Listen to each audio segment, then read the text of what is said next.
and Israel to have a solution in Palestine that does not involve Hamas, that involves the civil voices in Palestine, and finally have a Palestinian state.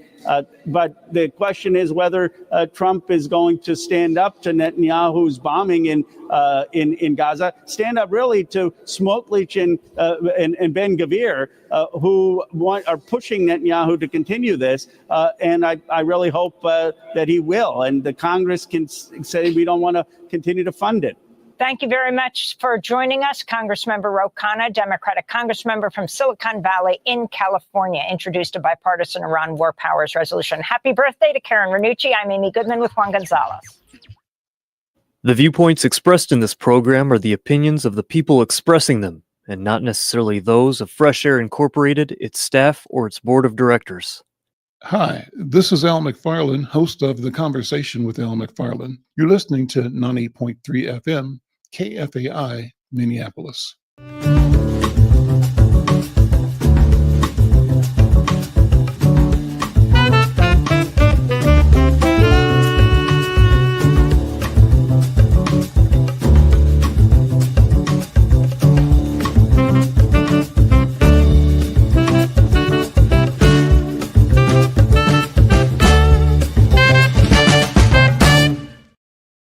I'm Al McFarlane. Welcome to The Conversation with Al McFarlane. I'm glad to be here and glad to have you along as well.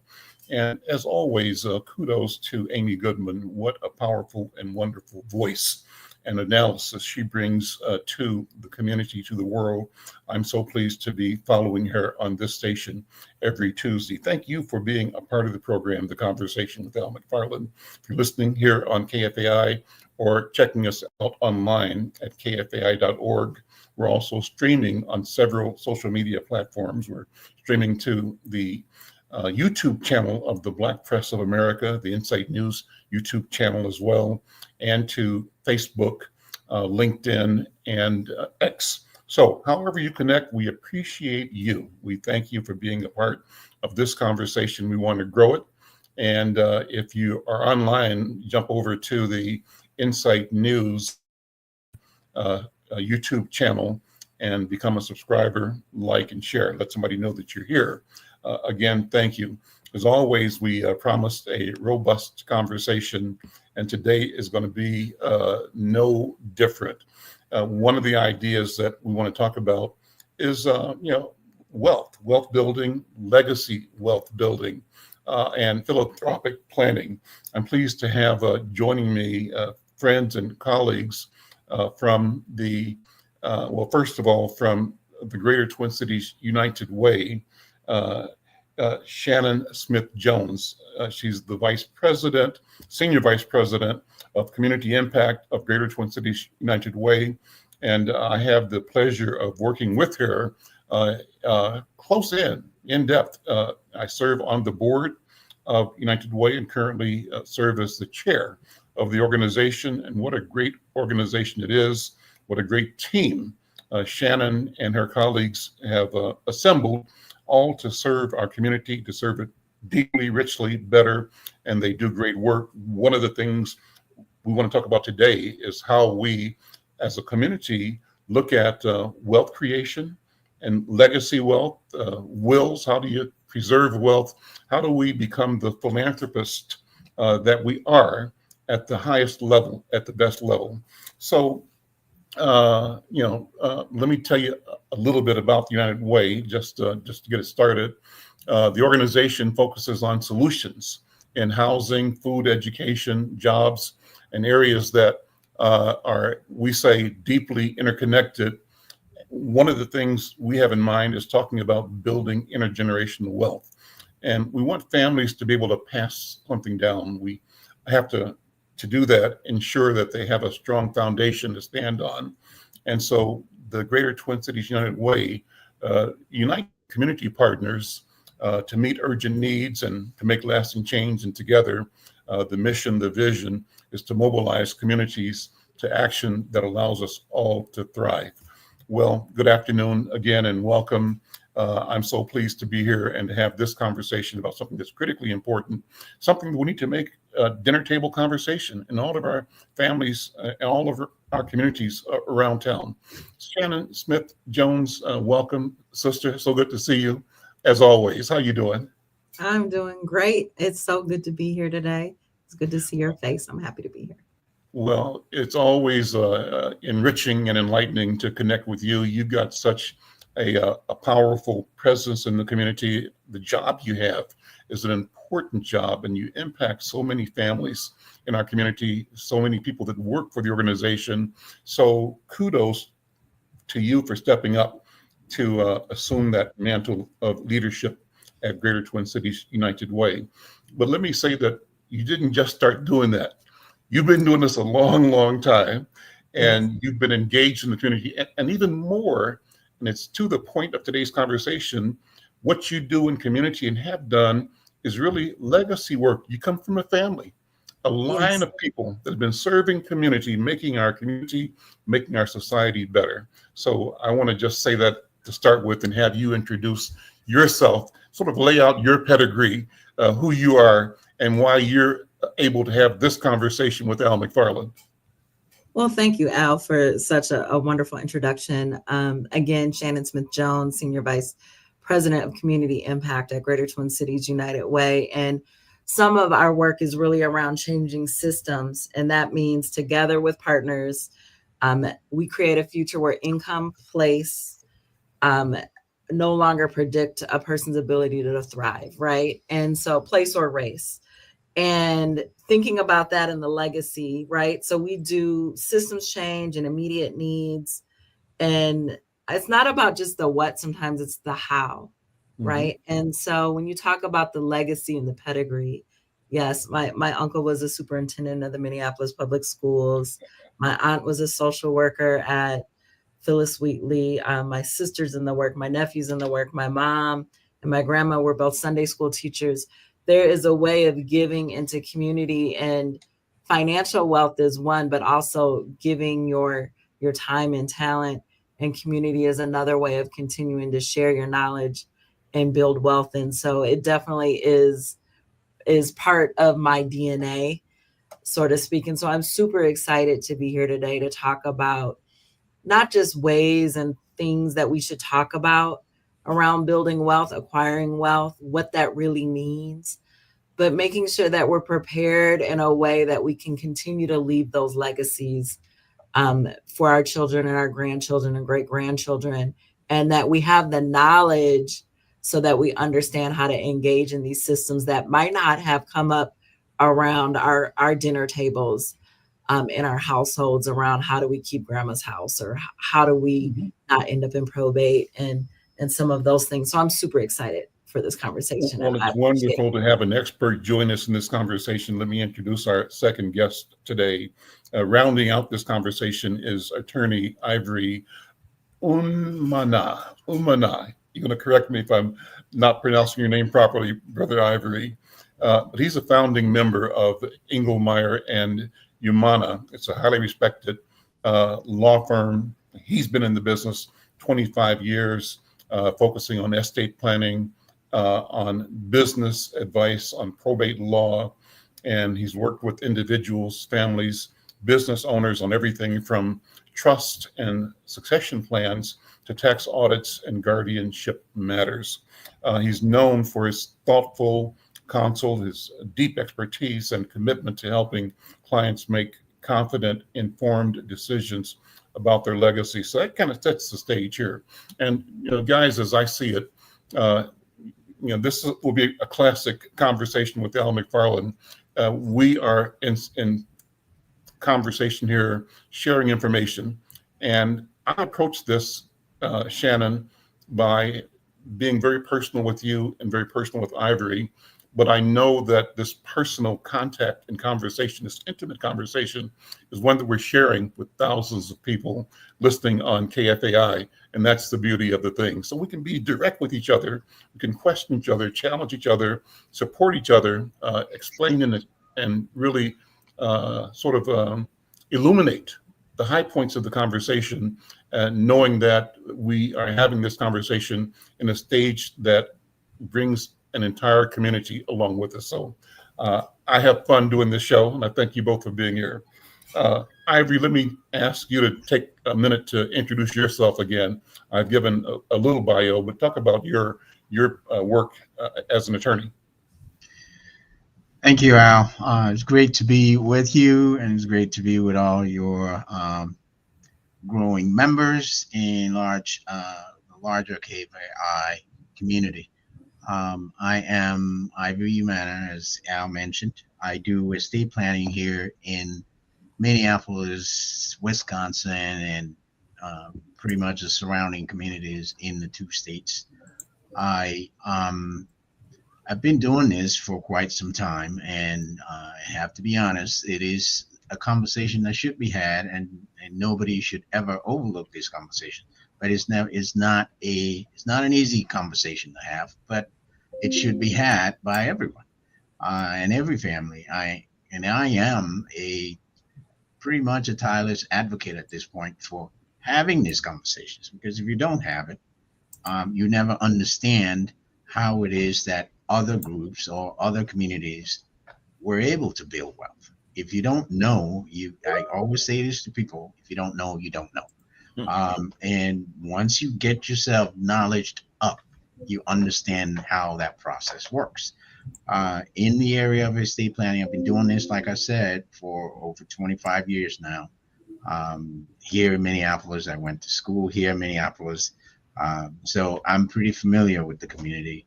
I do a lot of talking all around the community, and I'm always happy to talk about this stuff whenever I'm called upon.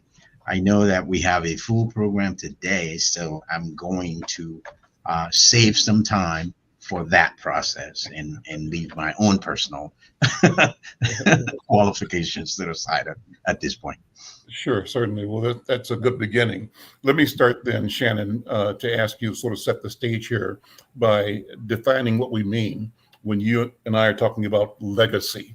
What does that mean for Black people, for our community? Legacy is a lot, right? We're talking about money, but we're also talking about what we left behind for our community to build upon, right? It's that knowledge, it is cultural practices, it is ritual, right? I think about the legacy of my uncle, right? Like Richard Green was the first Black superintendent in the Minneapolis public schools. There's a legacy there. There's something to look at, reference, be proud of, and pull from. There's a knowledge base there, and the storytelling and the not allowing that narrative and those stories to die is really important. Otherwise, our legacies get lost, and who we are gets lost. And so there's something to be said about that, but also the things that we have built, whether it's a body of work, whether it's a home, whether it's a business, that we are passing on the tools that our grandkids and our future generations can continue to build upon what we've built. And we lose a lot somewhere in there, right? And systems have forced us to lose a lot. And so the fact that we have so much in this country, that we have what we have, is really good, but we got to continue to have these conversations so that we can continue to stand on the shoulders of our ancestors, build upon the greatness that they've done. I can't pass up the opportunity to throw some praise towards my mentor, your uncle, Richard Green. And you don't know this, I didn't share this with you last time when we talked, but when I first started Insight News, we started in 1974 as a magazine. I worked for a printing company in Northeast Minneapolis. We got the first copy printed, and I came by North High School to show him a copy. He was the first person ever to ask me for my autograph, and I gave him an autographed copy of the very first edition of Insight News. Now, why is that important?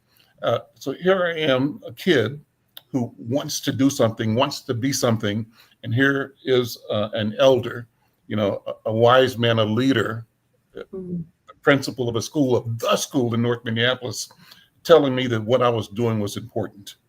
And it stays with me. So legacy is really important. Shout out to Richard Green and to your whole family, because that's how all of you all operate. You enable, empower people. So legacy. Yes. What are the community level impacts when we don't have knowledge, particularly knowledge about wealth building? One thing that we don't do enough, I believe, and that's why we want to have this conversation, is talk about wills and trust, how to pass assets along. I don't know anybody who hasn't had a family story where people were just unprepared, unaware, didn't have the knowledge. And so somebody dies, a house, property, personal property ends up in a probate court. I mean, what is a probate court? We'll talk about that today as well. But how do we, what is the impact when we don't have a roadmap and a community-wide plan that reaches individuals and families about wealth transfer? Shannon, what do you think? So I think on a level, doing this work that I've done for so long, you see folks who have these immediate needs, right? They have things around them and they don't know how to pull on them, right?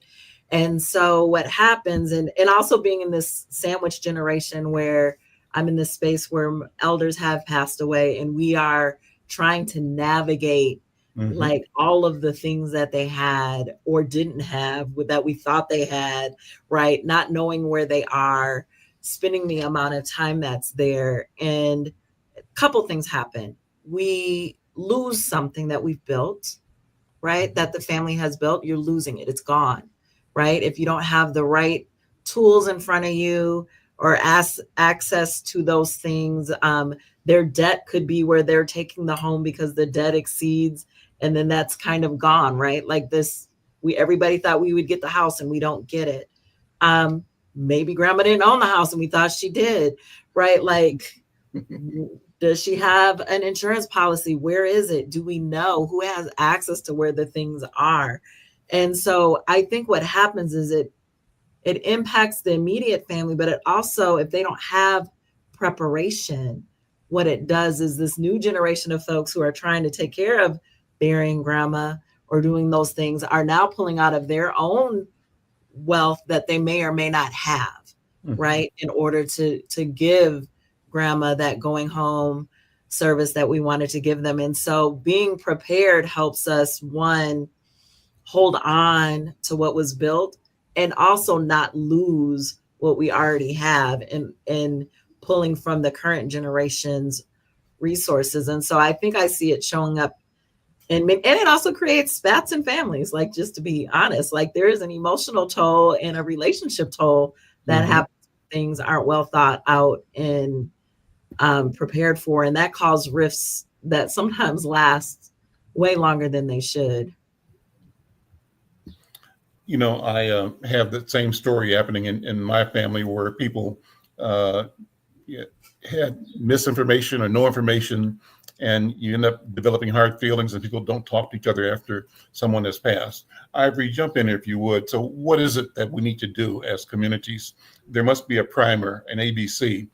And why is it, Ivory, what have we not done as community, as mothers and fathers and grandparents, as churches, for example, and as civic organizations that has not given us the tools, the language, and the confidence to be planful and execute in our best interest around the difficult topic of transferring wealth through wills and trusts, et cetera? Yes, that is a conversation. That's the point of all of these conversations. That's the reason why we try to have these conversations, is that these are not easy things to talk about. And a lot of people kind of get mired in some of the myths that surround this process. And so when you get stuck in that myth, it's hard to come out of it. And that includes even your own parents, your own grandparents, the church, like you mentioned. People are not willing to allow that process to be spoken about. And so, without that knowledge, I say it sounds like a broken record. Without that knowledge, you're always going to be prone to make the same mistakes. And the mistakes will just pass from generation to generation to generation to generation. Every community, no matter how wealthy they are today, they started somewhere. They started at some point. At least think about it. Think about it this way. For those that came to this country, for instance, on a voluntary, let's take the ones that came on a voluntary basis to this country, right? Most of them had nothing. You know, you hear the stories all the time. They came with nothing, and they started and they built and they built. You know, they didn't build just to consume in the present day. You know, they thought about what happens beyond them. And that's the process that is breaking and missing in some of our communities.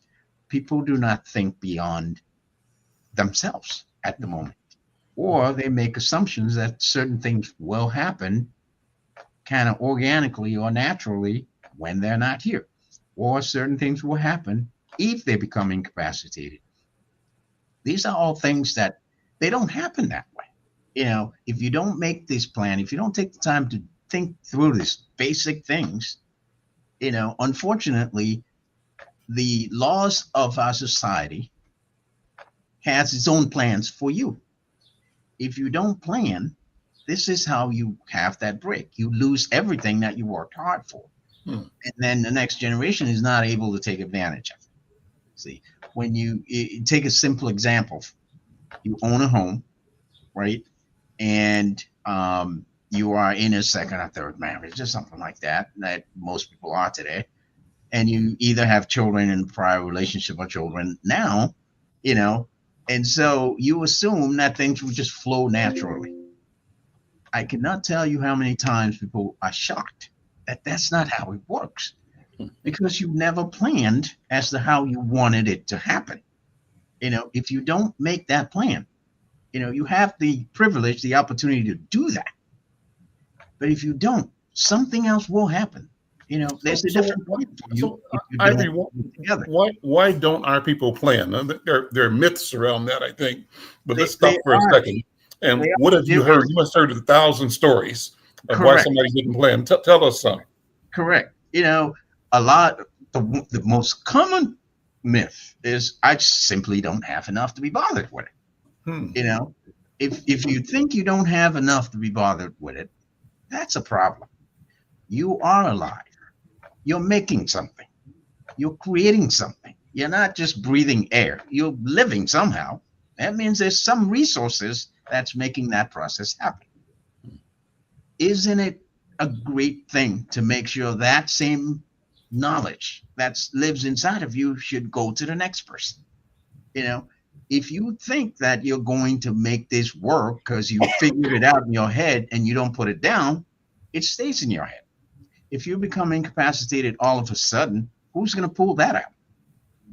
The government will make its own plan because nobody can pull it out. If you die, certainly nobody can pull that out. See, so if you are concerned that, oh, I don't have enough, I'd say do an inventory of your whatever you think you don't have, because that's a starting point. And you'll be shocked at how much you have and how important it is for whatever category of assets you have to be able to move to a certain group of people. You know, we're talking about building communities here. If you are able to think through some of these things, you can ask yourself, do I want this to go this way, or do I want this to go that way? You can either send it to your family or send it to the larger community. The community of charities, they do a great thing by maintaining the community, helping those who cannot help themselves. That's what the charity piece of it's all about. So you never think to just kind of abandon what you have and leave it up to chances, because it never ends up where it's supposed to go. If you believe, for instance, another myth is, well, my wife will just have it. Will she? You know, people are surprised, you know, when they come to me and they say, well, you know, my husband passed away or whatever, and we own this home. You know, I'm like, are you sure you own the home? Let me see the title to the property. And they bring the title. The title is in the name of the person that just passed away. Okay. And that's a big problem because they believe that it should just come directly to them. But it doesn't work that way. If there's a child from somewhere else, that child is the ultimate owner of that property. And people get shocked, incredibly shocked that that is the problem. You have to go get permission from that child in order to be able to dispose of his property. And do you really want to dispose of that property? Perhaps you don't. Perhaps there's a way to preserve that thing, because the legacy that starts from you a lot of times is the home that you leave behind. Mhm. What the next generation will be able to do with the value of that home. If it's not burdened by a lot of debt, that next generation will be able to have something that eventually maybe they can dispose of and have money to be able to get what? A down payment on their own home, which will have an ever increasing value. And this is how these things compound. This is how these things go. If you don't start somewhere, it never gets the opportunity to do that building. We're talking about building wealth. That's how it's built.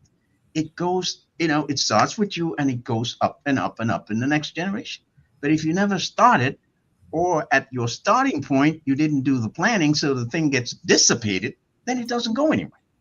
It ends with you. And that's unfortunate. That's the unfortunate part of what happens to a lot of communities. You have these situations where these things don't get the opportunity to pass along. And, the third major thing is that, well, I've got this debt, even though I have this debt, it'll just go away when I die. Okay. Unfortunately, again, that's not how it works. Some debts do not die with you. They stay on and they burden the people that you left behind. So once again, you didn't leave them anything, but now they got your debt on top of your head. So you're constantly moving backwards. Explain more of that, if you would, Ivory. How can someone else's debt find you and complicate your life? How does it work? Well, if you have a parent, for instance, that, unfortunately, yes, they own a home, but unfortunately, at some point in their lives, they ran, either they ran out of, or their other financial assets began to dwindle. So they approached the government for help, for benefit in paying that all important health insurance or medical care, right? The government will provide that. But once it does, it takes a lien on that property. It's not necessarily going to tell you we're taking a lien. But if you don't know that the law allows them to have a lien on that property, you won't know what happens at the end. See? So by statute, they have a lien on that property, even though they haven't told you that. They're helping you, and you're thinking it's a good thing. They're paying my bills, and therefore my house will just go to my children. It will not. Because when you're gone, the government comes along with their pink slip. They want their money. And, unless there's certain special circumstances that come into play, they will take that house. And, again, people are shocked that happens, but it happens all the time, and there's no way you fight them. It's just not, because it's statutorily provided for them to be able to do that. And it's hard for people to swallow. But again, this is a process where something that was supposed to move forward is now moving backwards. See? So these are the kinds of problems that you run into every time. And you try to tell people, by appropriate planning, whether it's by will, which we'll talk about what that is, whether it's by will or trust or some other designation, to have the property move along, rather than just kind of going in a direction you never intended it to go. That is, those are some of the myths that come into play when we're dealing with folks. And, unfortunately, talking about this stuff is not going to make you all of a sudden die tomorrow. That's a huge myth as well. You don't want to talk about death, because, you're just going to go once you start talking about it. Right? So we tell people, think about it this way. If that bothers you, just take your mind off of it. Think about it as an insurance policy. You buy insurance. You don't buy insurance thinking I'm going to step out and get killed. Well, you buy insurance, maybe. Listen, I can tell you, Ivory and Shannon, I'm 77 now, but I have to confess that when I was like 22, 23, I was young and stupid and invincible. And the invincibility was the reflection of my stupidity, right? And so I actually I have this conversation in my mind now that I regret ever having had with a North Minneapolis insurance company. Some of you listening will know Bernie Glover. His agency was up on West Broadway, I think, or maybe on Lowry Avenue. But he called on me when I was 22, had a good corporate job, and I thought I was everything, that the world was waiting on me. It was my oyster, and I owned the pearl, etc. Right. And said, what kind of insurance do you have? I said, why do I need insurance? Insurance is for people that don't have confidence in their ability. And so I just, kick myself in the butt right now for having been that dumb. I should have known better, but I did not. And so I say that, I confess that, because I want other people to look at their own stories of how they've approached or failed to approach their life, their future, and their planning. And so have you heard other people like that? Oh, absolutely. Absolutely. And, I'll just, part of what we do now, is not just reviewing, the current assets that you have when I'm doing any kind of talking or planning with people, is to offer up, suggestions and opportunities to shore up certain things. Mm-hmm. I have to admit that some people now are starting to get at least the insurance piece of it. Mm-hmm. And one of the biggest advice that I think is important to give people is, if you have a young child, for instance, mm-hmm. This is a good way for you to set them on the path mm-hmm. of understanding, what it means to either insure something or plan for something.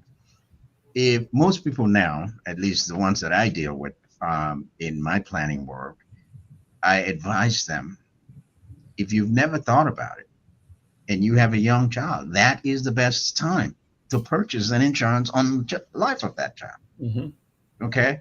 Why is that the best time? It is the best time because the child is young, right?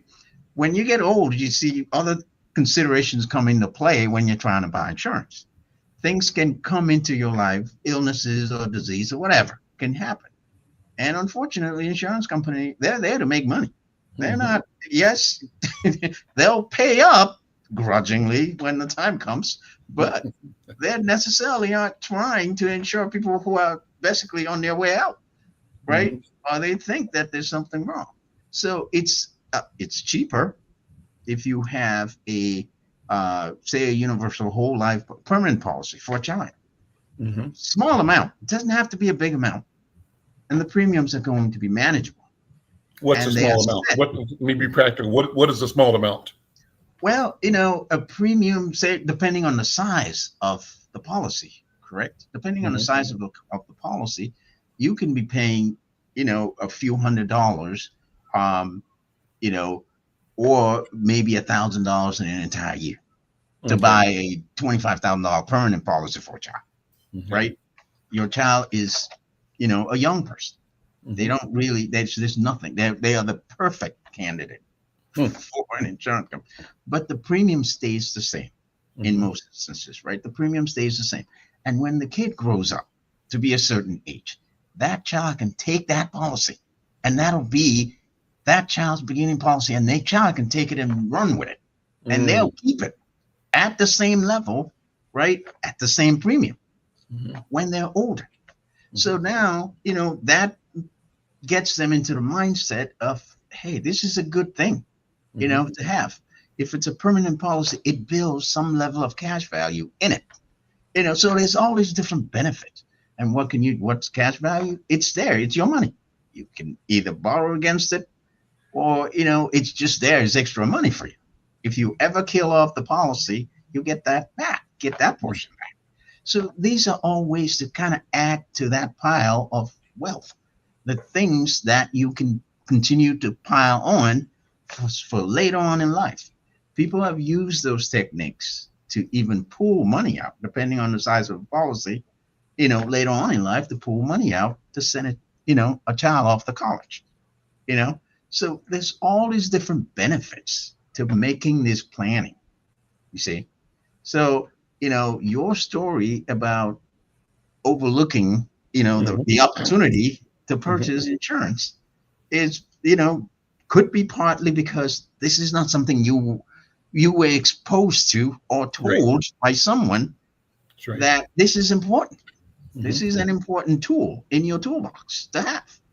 If you knew that, then, you're super healthy, you had a good job, all these different things, you could have just gotten it because how important that is. You could have locked it in.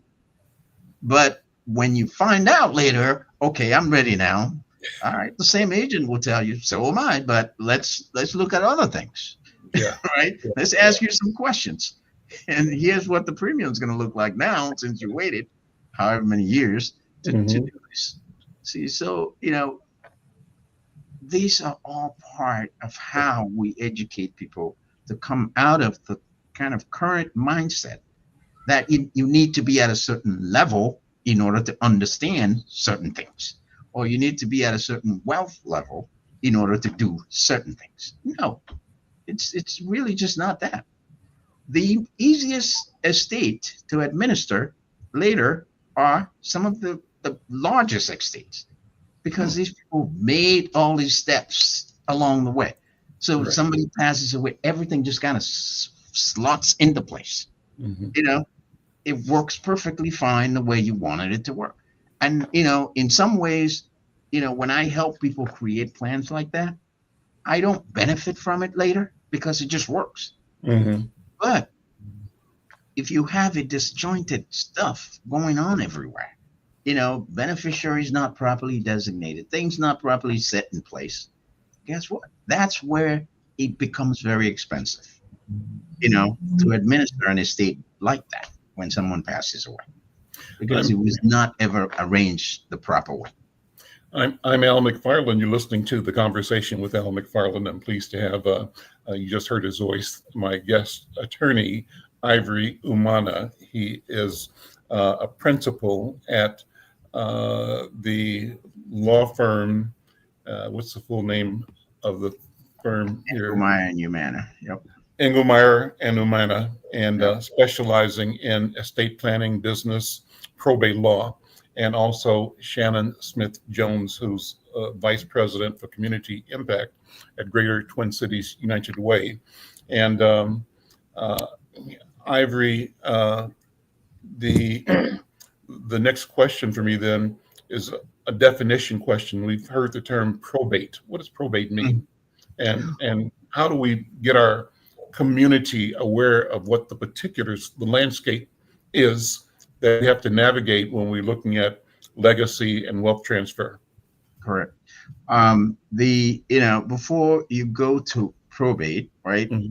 The starting point is what we were just talking about, the estate planning part of it.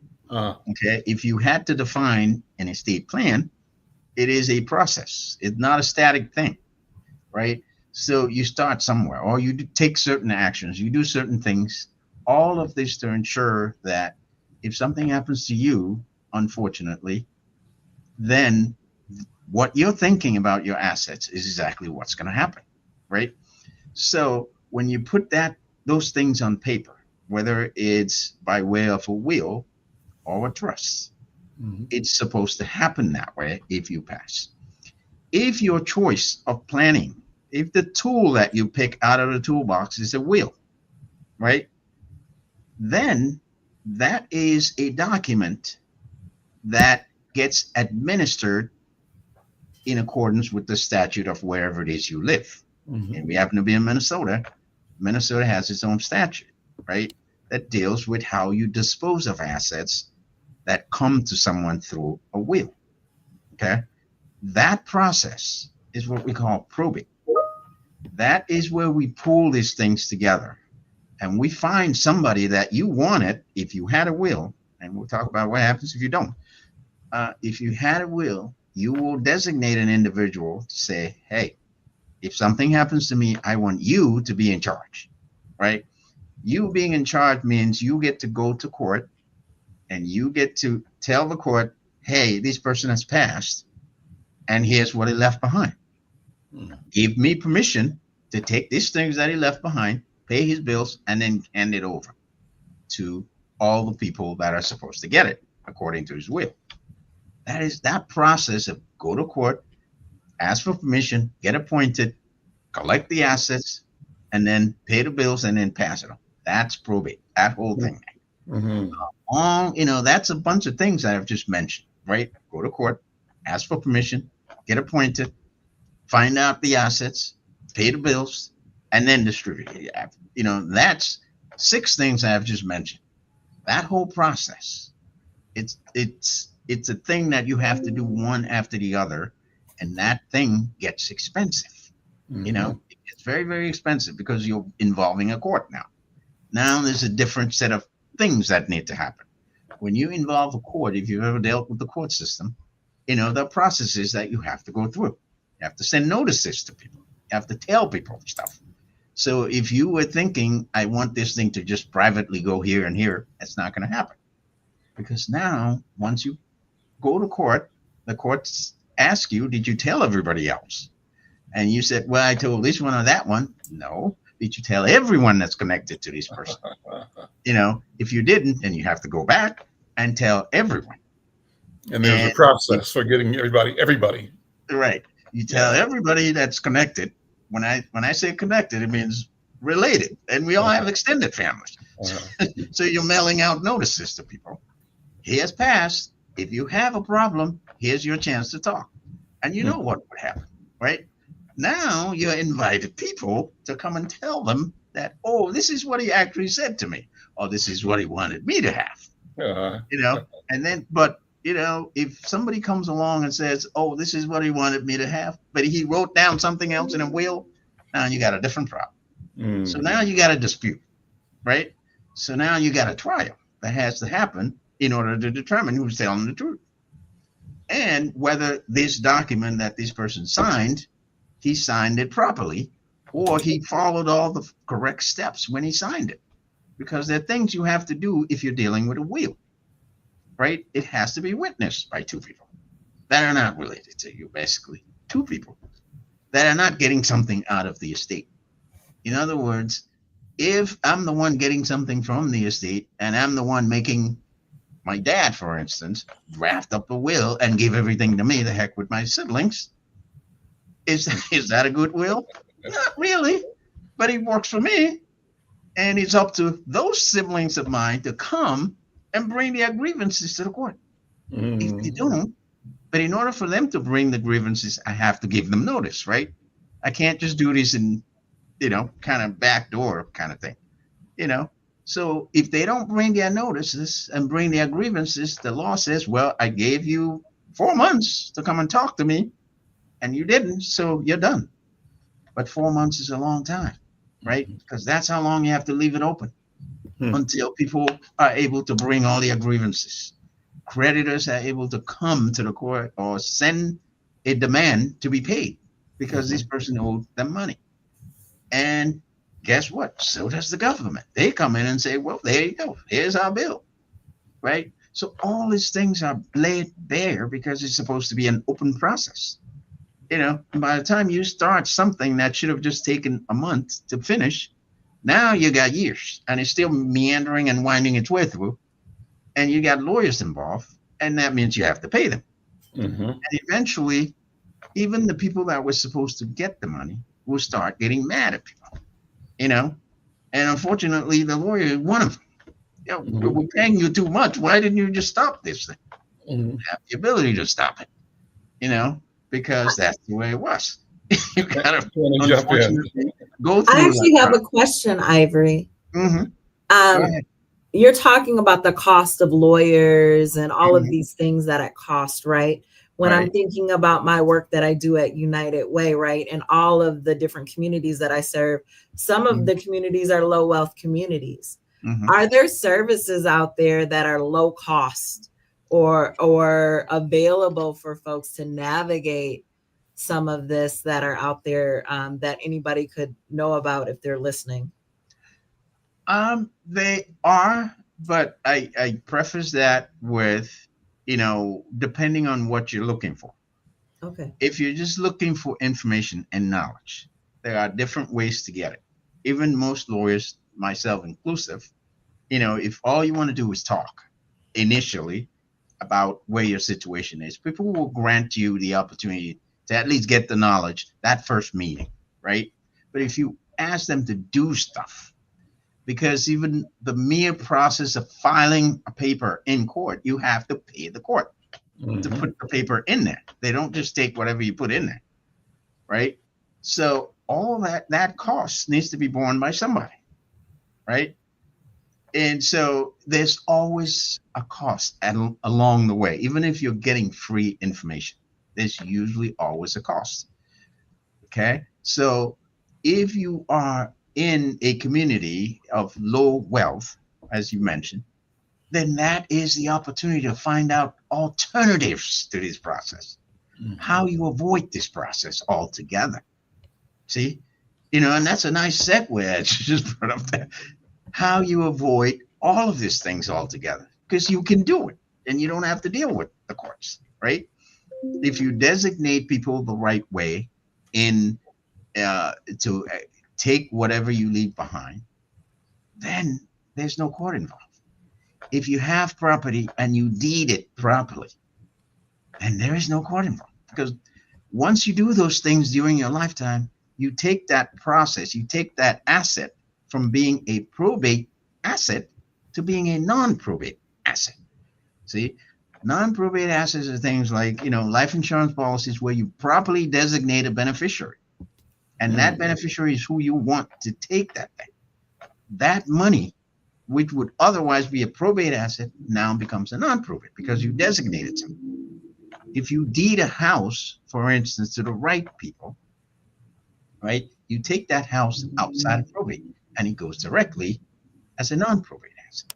So there's different ways that you can do these things. People have utilized different things. There's a transfer on death deed that also works. You have to know how it works, but that's also an instrument that you can use. You can give things away during your lifetime, whether it's to people or whether it's to charities. You can do these things during your lifetime. You can pretty much, if it's your intent to die with nothing, you can die with nothing, but you have to plan it and make sure it happens during your lifetime and everything is gone. We use trust for those with money. We use different kinds of sophisticated trust to transfer asset into that instrument when that person is still alive. In some instances, they may still be able to somehow benefit from that trust. But the point is that you've alienated that asset from you, so it's no longer yours. And if planning for medical assistance is important to you, or important to whoever, then that is one way to do it. Because there's a timing that's involved there. If you don't get this done within a certain period of time, it really doesn't matter, and all of these things require you to get the knowledge that you need. So if you have the knowledge, like I said, what you know. Once you know how these things happen, if something happens to you, you can take care of it in a lot of different ways that would then eliminate the need to spend all this money in probate afterwards. Shannon, let me go to you and ask you to talk about why it's important and why United Way is putting on its desk, getting this information out to our communities. You mentioned the term low wealth communities that we serve and are working with to build wealth in. And Attorney Ivory, you mentioned ways that you can dispose of assets that give benefit to community through donating to organizations. What's the intersection here? Shannon, what do you think? Well, absolutely. So one, it's important because I think people see us as a grant giving organization, right? For folks who have immediate needs, which is true. And I also think about things beyond that immediate needs and what are all the other ways that we can help support folks. And one of those ways is retaining and building wealth. And so knowledge is power. And how do we participate in a way beyond the dollar that's going to help continue to build community up? But leading to Greater Twin Cities United Way, another way is, as Ivory mentioned, if you want your gift to live beyond and legacy, right? The work. I had a mentor tell me once, I was struggling asking people for money, right? In this way, especially like in their wills. It felt very like wrong in some sense, right? Of saying like, I'm asking, I'm not considering your family, all these other things you have going on. And she looked at me so sweetly and said, honey, you're just helping people do in death what they've always done in life. Right? If you have someone who has contributed to an organization or have a philanthropic heart and have been giving in many ways, you have the opportunity to continue your legacy in death of what your living legacy has been in life. And that's supporting organizations that have contributed to the betterment of community. And so there's people can leave in their wills money towards an organization that they align with in terms of their values and activities. And that is a way of continuing your legacy. And it feels full circle because we started out this conversation with that, but what better way to think about like, I am able to gift beyond my humanity, beyond my life in this way. And so that is another way. And I have a really small story real quick that there was a deacon at our church and Deacon Staley. And I never thought of Deacon Staley as like a high wealth person, right? But big heart, showed up in all the ways that you want. Like he was grandfatherly. And upon his passing, the church got his house. And out of that gift, they were able to build out a youth center space, right? See. And there are many ways of thinking about what does that look like and knowing and being able to continue that story of this is a person who showed up in life, all of the ways that was in giving in community and still was like, how do I do this? How do I plan well so that my assets aren't caught up in court or caught up in these spaces and that my intentions are clear? And so that is a way that has opened up. When that woman told me that, it opened up my mind in a different way of being able to say, yes, like we want to be able to continue doing the things and continuing our desires to move on past our lives. And that is just another way of being able to do that. Well, so I'm glad, Shannon, that you have told that story. I was glad to tell my story about lack of information, lack of understanding as a 22-year-old. And Ivory, how important is it for us to have these conversations? How do we change the future? Because I think we're talking about, when we use the word legacy, not only ourselves and our immediate families, not only the next generation, we're talking about what happens 2, 3, 4, 5 generations out. Can we shift our thinking to that level as a community so that we do things now with an intentionality that reflects that we are conscious of the impact of today's actions 100, 200 years from now? Is there any evidence of that in our community? And if there's not, how do we create it? Shannon, you and Ivory respond if you would. But Ivory, go first if you would. Yeah, it's everything just kind of starts somewhere. Like I said, you start the process. It may seem daunting, like it's not taking hold, but it is. It is. At least in the few years, well, if you want to call it 25 plus years, few years that I've been practicing this, I've seen the shift. I've seen people actually take this thing seriously. I've seen people send to me, their own siblings, right? I've seen parents send to me their own children as they've grown. right, to talk to me about setting something up for themselves and their family. So it's starting. The process is slow, but it's starting. But we cannot stop. We cannot rest on the little bit that has happened to this point. It's still a big, huge gap. So this thing has to continue. The process has to continue. The talking about these processes has to continue. And I'm a big advocate for talking with even younger people, the ones that are usually ignored when these types of topics are being done. These are the people that you have to plant those seeds in their head. Okay. For those in the audience that have younger children, invite them to participate in knowing what you're doing.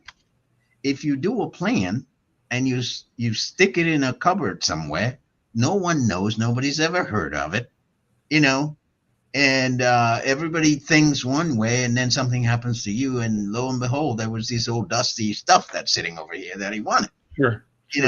And things have changed over time that makes that whatever it is that he or she wanted no longer really just tenable, because either a particular asset has already since been sold or moved on, but it's still being referenced in the document. Shannon, let me ask you to jump back in here. So how do we create a community conversation? How do we make this? I was pleased that you talked about getting over the feeling that you were being invasive in talking to a person about her disposition of her assets after, but you learned of the power and the benefit of that in the story of the deacon who enabled the church and the community to grow, right, by willing his property. How do we activate that conversation broadly in our community? And how can United Way, for example, among other organizations, support this kind of conversation and facilitate people being engaged in a way that's planful, that is results oriented, and that they can see and feel good about? What do you think? I mean, this conversation, right? Like the more and more we have these, I think we need to have them in our faith communities, right? Where are the places that we gather? How do we have these conversations and start having these conversations in our homes? So our young people are knowing, hey, I have a plan. This is what it looks like. You're the beneficiary. This is what this, we need to have those conversations. The other thing that hit me as you were asking that question is, why are these the myths? Why are these the things? Why did this become our narrative around keeping these things silent? And how do we demystify that myth? Because silence always keeps us sick. Right? It never is like the thing that is going to free us or liberate us or get us into a space of knowledge. And so that silencing or that muting of our story also feels like a tool that has been used against us in order to get access to wealth, right? Think about how many houses are given up through probate that the city gets back or a bank gets back, or all of these things that our family members have worked so hard for their entire lives, and that their family or organization that they would have given to does not get to reap the benefits of that. And so I think it's saying the quiet part out loud and saying it often, and being able to ask the questions, and then understanding how much things cost, even small things, like even thinking about a $10,000 life insurance policy, right? How small is that cost for folks that don't have a lot of money, so that we can better be prepared, if something tragic happens in our life? We're down to the last minute, but one of the notes for today's program struck me as powerful. And I'll have you talk about it if you would, Shannon. How do we approach financial planning as an act of love and liberation? how do we do it as an act of love and liberation? I think we do it with curiosity, and we continue to do it with love. Bring it up in the spaces, continuing to have more conversations like this, invite folks in, introduce folks to Ivory and their firm to be able to say, I actually know someone who you would be comfortable with because I know them and we are very relational. And so being able to build on those relationships, I think is important. And I think it's important to talk about it in communities that aren't considered wealthy. Because, and we're out of time. I gotta go. Shannon Smith Jones, Greater Twin Cities United Way. Thank you so much. Ivory Umanah, attorney Ivory Umanah. Thank you so very much. I'm Al McFarlane. We'll see you next time. See you.